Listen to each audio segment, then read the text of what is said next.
today's video, we are specifically going to be talking about the best controller settings. Now, I did go over the best graphics settings, which I think is a very important video to have on its own, mainly because there was a lot of detail to be talked about. Those settings were actually recommended by an actual professional PC guru. Those settings really changed the game as far as quality while maintaining the performance of what it feels like in game while you're playing. That video will be linked down below in the description. But anyways, today's video is all about controller settings, as well as a couple other settings as well, such as audio. All right, so let's just go ahead and go straight into it. I know a lot of you guys are probably going to be questioning, what about the quick settings? So let's go over that real quick.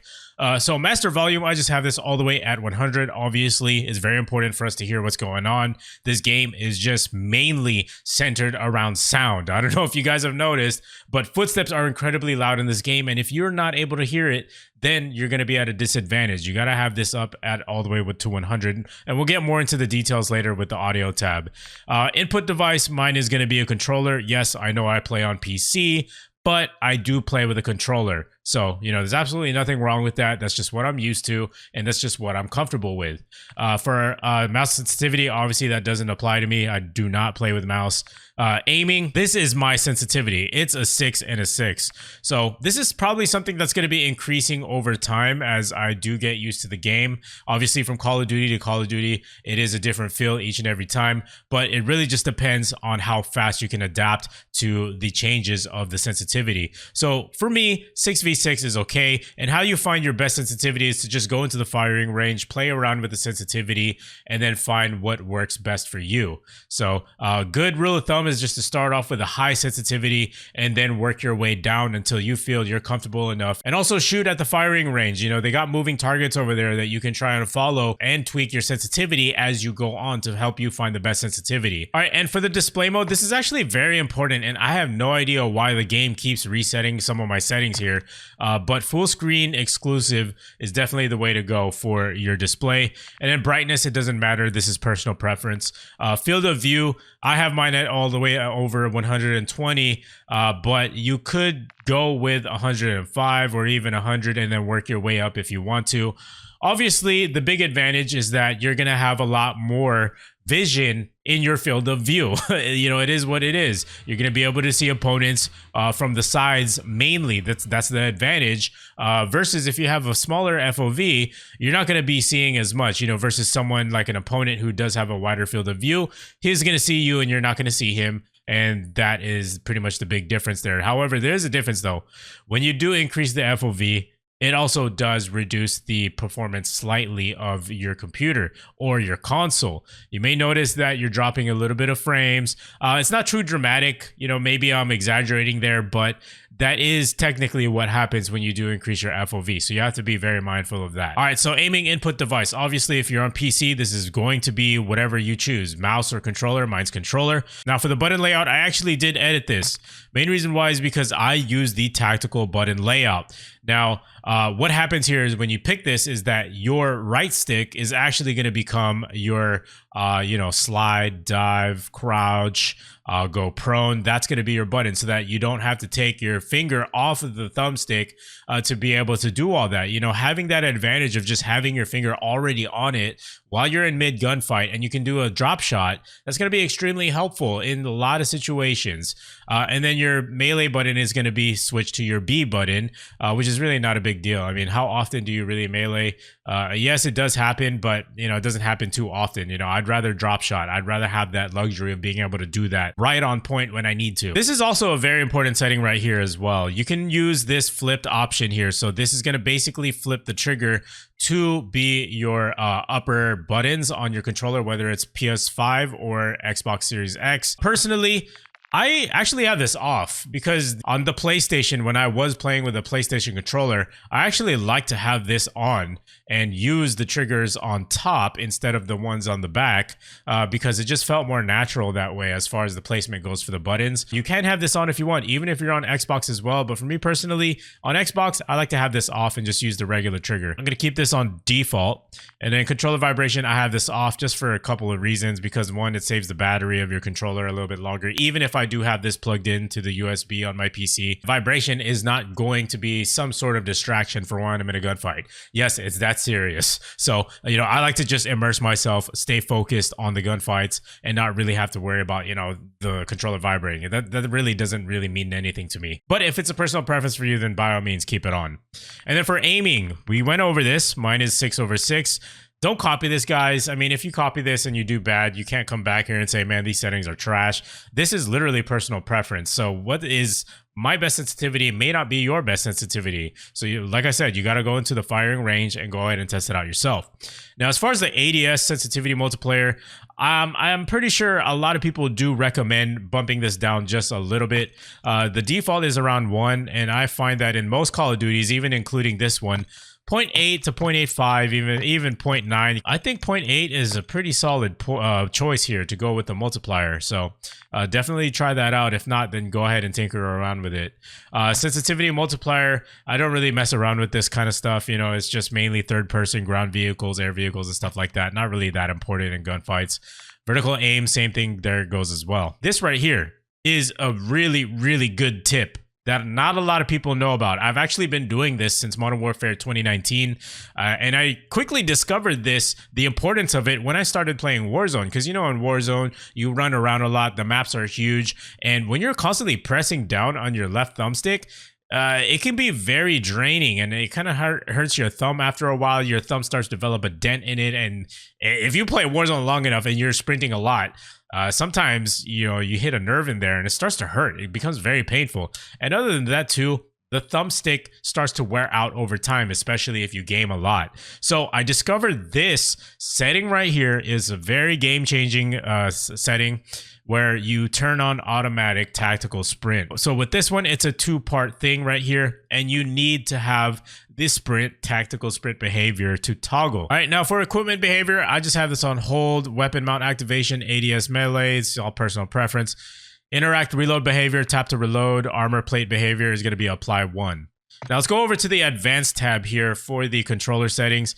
Aim assist is obviously going to be on. Now for aim assist type, Black Ops is actually a pretty solid aim assist type, and you've probably heard other people recommend this as well. I tried it out myself versus just using the default, and I found the Black Ops to be a lot more accurate in my opinion. I mean, you guys can go ahead and try this out for yourself. Let me know what you think if you like it. Now for the aim response curve type, I'm just using standard here. Some people like using dynamic, but it's all personal preference at the end of the day. ADS sensitivity multiplier, again, this is going to be 0.8, pretty much the same exact setting. ADS sensitivity transition timing is going to be instant. Custom sensitivity, I have this off. Inputs dead zone. So this is actually pretty important for people with very old controllers. I actually had this issue during the beta when I was playing on PS4. My PlayStation 4 controller was pretty beat up, and my crosshairs would be moving on its own. I'm not even touching the controller. It absolutely screwed me up in a lot of gunfights. So this is what you want to do if you have one of those controllers with really, really bad stick drift. You mainly want to go to the setting that applies to that specific stick. So if you have a right stick, right, and it's getting a lot of drift, it's going to the right by its own without you even touching it, this is what you want to do. You want to increase this as much as possible. Of course, incrementally. You don't want to overdo it, or else it's going to be really hard to even move the stick and have any kind of feedback in game. So you got to try test this out, go into the firing range once again, and then just mess around with this setting right here. So again, these are settings that you do want to mess around with depending on what component of your controller is giving you issues. All right, so for movement behaviors, auto move forward, I have this on off. Tactical sprint behavior. Again, this goes hand in hand with the tactical sprint setting that I just showed you earlier. You can have it on single tap sprint. So basically, when you move your left thumbstick up, you don't have to press down on it. You literally just push it forward in the direction that you're going, obviously, and then you're automatically tactical sprinting. This saves you a lot of headache and pain in the future of having to not only replace your controller after months and months of abuse of just pushing down on that sprint button. This also allows you to play a lot longer for longer durations because you're not wearing out your endurance of your thumb. I know it sounds weird, but it actually does happen. I know some of you guys can relate to that. So single tap sprint, definitely turn this on. And then ground mantle, I have this off. Automatic airborne mantle is off. Ground mantle off. Invert sliding behavior is standard. Plunging underwater is movement. This is going to be, both of these are on as well, you know, not really important stuff here.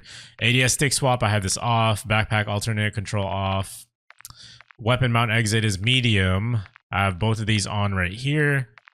Vehicle behavior is not really important stuff. Let's move on to the audio tab here. So the game just came out, and there's actually going to be a lot more changes coming to the game as far as fixes go, because audio is probably something that I do have a big complaint about in this game. It just seems way too loud. Like, there's no balance in the game audio.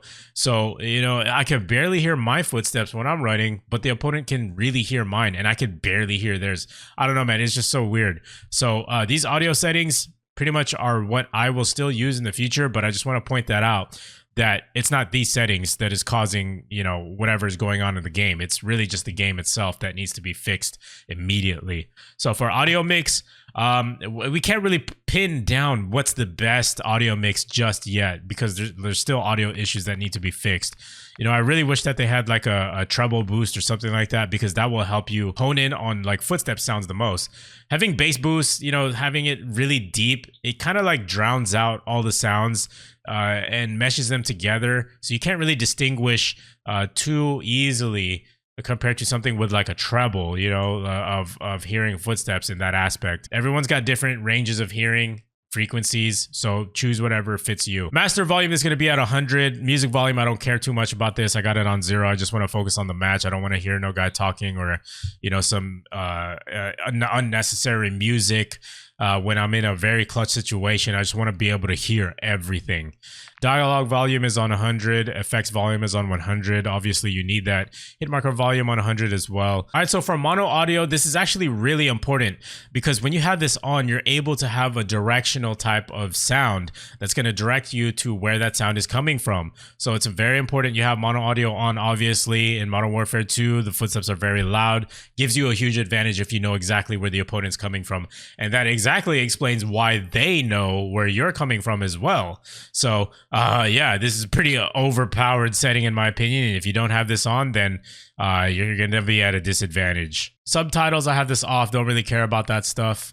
Voice chat, I mean, this is all personal preference for you guys, what you guys choose to do. All right, as far as interface goes, there are some important things here that I want to go over. All this stuff here is just personal preference. You could use whatever you want to.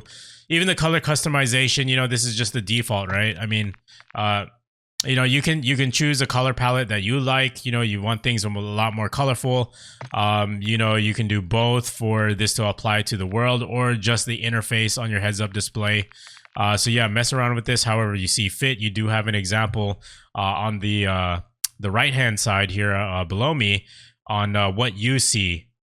So if you want colors to be more vibrant, then you can go ahead and mess around with this color palette stuff. Heads-up display. So this is actually very important. So pretty much your mini-map is on your left-hand side in the corner. When you're playing the game, you don't want to be looking all the way up to the left of your screen. You know, you're kind of basically moving your whole entire head up at that point. Of course, depending on how close you do sit to your monitor. You want everything to be as constrained in the middle of the monitor as much as possible, because the last thing you want to do in a very fast pace and very fast TTK type of game is wasting that split second looking all the way at the top of your monitor just to see the minimap or look at other things on your heads-up display. You want to have it as close as possible to you, but not to the point where it's kind of obstructing your view. So for me, I found that to be 60 and 60 to be like, you know, the medium spot there for me that works well. Minimap shape, we have this as square. As you can see, there is a lot more ground here that is covered. Let me actually remove my face cam so you guys can see the difference between the square and the circle. So there is a noticeable difference there. Minimap rotation, I do have this on. Crosshairs are on as well. Hit marker visuals, I have this on. Damage base hit markers are on. That about wraps it up for today's video. Hopefully you guys did enjoy these settings. Let me know how these settings work out for you. These are my personal favorite settings in the game that give me a bit of an edge against the opponent. So yeah, make sure to leave a like if you guys did enjoy, and make sure to subscribe for more Modern Warfare 2 content. We're going to be coming out with more stuff very soon. Hopefully you guys are going to be here for it. Make sure to turn on notifications. Have a good rest of your day, and I'll see you guys in the next video.